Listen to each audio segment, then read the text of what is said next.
What if the most devastating moment in the Last of Us universe isn't behind us, but still to come? Imagine surviving heartbreak, revenge, and impossible choices, only to realize the cycle isn't over. That's exactly where Season 2 Episode 7 leaves us, and today I'm breaking down everything you might have missed in the finale, the hidden parallels, and what those last haunting moments really mean for Ellie, Abby, and the future of this world. Stick around, because I've got some theories about Season 3 that might just change how you see the entire show. So, Season 2 of The Last of Us has officially wrapped, and wow, what a tense final scene.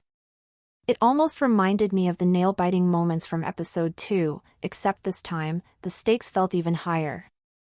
But I'll be honest, while those last few minutes delivered on tension, emotion, and some truly standout performances, I couldn't shake the feeling that something was missing. 7 episodes just didn't feel like enough time in this world, and I'll get into why that matters in a bit. For now, let's break down what actually happened and what it all means. Let's talk about that ending. The overwhelming feeling I got was one of devastation, terror, hunger for revenge, and a sense that the pain in this world is inescapable. Even when you get revenge, it doesn't fix anything. We saw this play out in the mirrored arcs between Ellie and Abby. Ellie gets called out for being selfish and narrow-minded, only looking out for herself. But then we see Abby doing almost the exact same thing, abandoning her wolf community, putting her closest friends Owen and Mel in impossible situations, and asking them to risk everything for her personal mission. Sound familiar? It's basically what Ellie did with Dina and Jesse. Ellie's character is fascinating because she's a walking contradiction. On one hand, she says she doesn't care about the community, especially when Jesse admits he didn't vote to go after Abby because it wasn't best for everyone. But in the next breath, Ellie's willing to risk her life for a Seraphite, even when it's just her and Jesse against 6 wolf members. Does she care, or is she just driven by emotion? Her decision to go after Abby across a stormy sea, instead of helping Tommy, really surprised me. And did anyone else notice she never even asked about Shimmer? It all points to a kind of tunnel vision. Ellie's so focused on revenge, she can't see anything else. Death is everywhere in this episode. Take the way Nora died. Ellie is shocked at how easy it was to beat the information out of her, then just sit and watch her die. Dina says maybe Nora got what she deserved, but Ellie isn't so sure. She's starting to see the cycle. Joel did to the Fireflies what Ellie's now doing to Abby's friends, and what Abby did to Joel. No one's better than anyone else, they're all trapped in this endless loop of violence. This theme carries right through to the aquarium scene. Owen and Mel refuse to tell Ellie where Abby is, and after Owen is shot, Mel is left to die slowly. The twist? Mel is pregnant. That's why she didn't want to go behind enemy lines with Abby, she wanted to protect her child. Ellie, realizing what she's done, breaks down. She sees Mel as Dina, someone just trying to survive and bring new life into a world that seems determined to destroy it. It's a brutal moment, and it hits Ellie hard. She's just prevented an innocent life from ever seeing the world, and she can't help but imagine if it were Dina in Mel's place. Tommy and Jesse find Ellie as she's reflecting on her actions. Back at the rendezvous, Ellie comes to a painful realization: she may never find Abby, but she has to look to the future and make peace with the revenge she's already taken.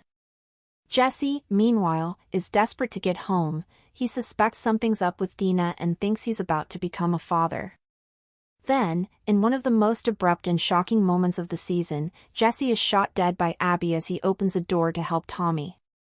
The parallels between Ellie and Abby are impossible to ignore. Abby lost her father, Ellie lost her father figure, Abby lost her friends, and now Ellie's lost hers. Abby thinks Tommy is responsible for the deaths of Owen, Mel, and Nora, but Ellie confesses it was her. The line "I let you live and you wasted it" lands like a punch, and then, gunshot. The screen cuts to black. Did Abby shoot Ellie? Personally, I don't think so. Remember, Dina was also in the room, and we never saw where she was. Could this be a red herring? Maybe Dina fired the weapon. We're left in darkness, forced to wonder. Then, after that tense silence, we cut to Abby waking up inside a football stadium settlement, complete with a farm, crops, livestock, and a thriving community. The real twist? The words Seattle Day 1 appear on screen. Just as rumored, Season 3 looks set to be all about Abby's perspective, her time in Seattle, what she did after killing Joel, and why she abandoned Isaac Dixon's mission. Will we finally see what drove her to this point? And here's a big curiosity gap. Does this mean no Ellie in the new season, at least for a while? Or will we circle back to that gunshot scene in the finale? So many questions, and all the answers are waiting in Season 3. Alright, let's get into my honest review. The last few minutes of the finale? Fantastic, tense, emotional, and full of payoff. But the rest of the episode felt choppy. Ellie just seemed to show up wherever she wanted, whenever she wanted. Jesse and Tommy appearing out of nowhere, especially in the middle of a horrific storm, felt too convenient. And the Seraphite scene, where Ellie washes up on shore, what was the point? We already knew the island was being invaded.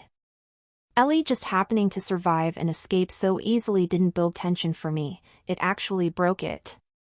Plus, her boat and weapon were untouched, which just didn't feel realistic. Honestly, this was probably the episode where I liked Ellie the least.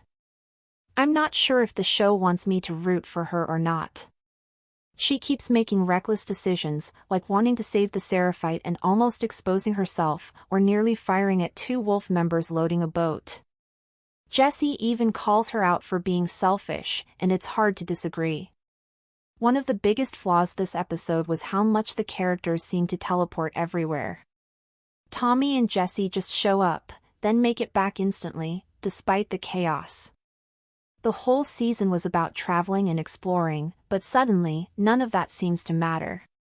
Looking back, I have to say this season was a step down from Season 1. The first 2 episodes were strong, and Episode 6 had real power, but Joel's absence was deeply felt. On one hand, it made the world feel immersive, we were mourning Joel right alongside the characters.